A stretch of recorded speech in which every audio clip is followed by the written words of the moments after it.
அனைவருக்கும் வணக்கம். நான் உங்கள் அன்பு சகோதரி மதுரை சிவசத்யா பேசுறேன். ஒரு ஊர்ல ஒரு துறவி இருந்தாரு. அவரு மிகுந்த ஆஞ்சநேய பக்தர். அவரு தன்னை சந்திக்க வர்றவங்களுக்கு எப்பொழுதுமே ராமாயண கதைகளை கூறுவது வழக்கம்.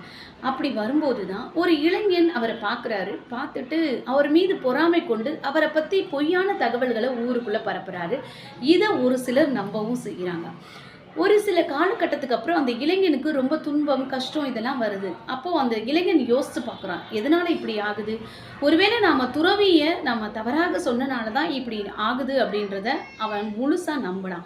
உடனே துறவிய நோக்கி ஓடி வந்தான். தான் செய்த தவறுக்கு மன்னிப்பு கேட்டான். அப்போ துறவி சொன்னாரு, "நீ உன் வீட்டுக்கு போ.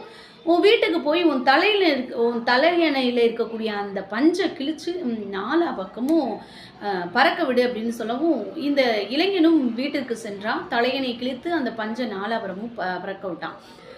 திரும்ப துறவிய நோக்கி ஓடி வந்தான். "நீங்க சொன்னது மாரியே செஞ்சுட்டேன். வேற என்ன செய்யணும்?" அப்படின்னு கேட்குறான். அப்போ அந்த துறவி சொன்னார், "இப்போ நீ வீட்டுக்கு போய் அந்த பஞ்சு எல்லாத்தையும் ஒண்ணாக்கி கொண்டு வான்னு" சொல்லவும், அந்த இளைஞன் சற்று ஒரு நிமிடம் யோசிச்சான். திகைத்து பார்த்தான். இப்போ புரியுதா?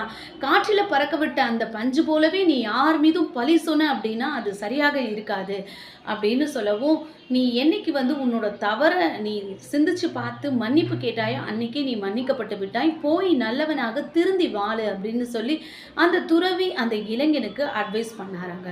இது மாதிரி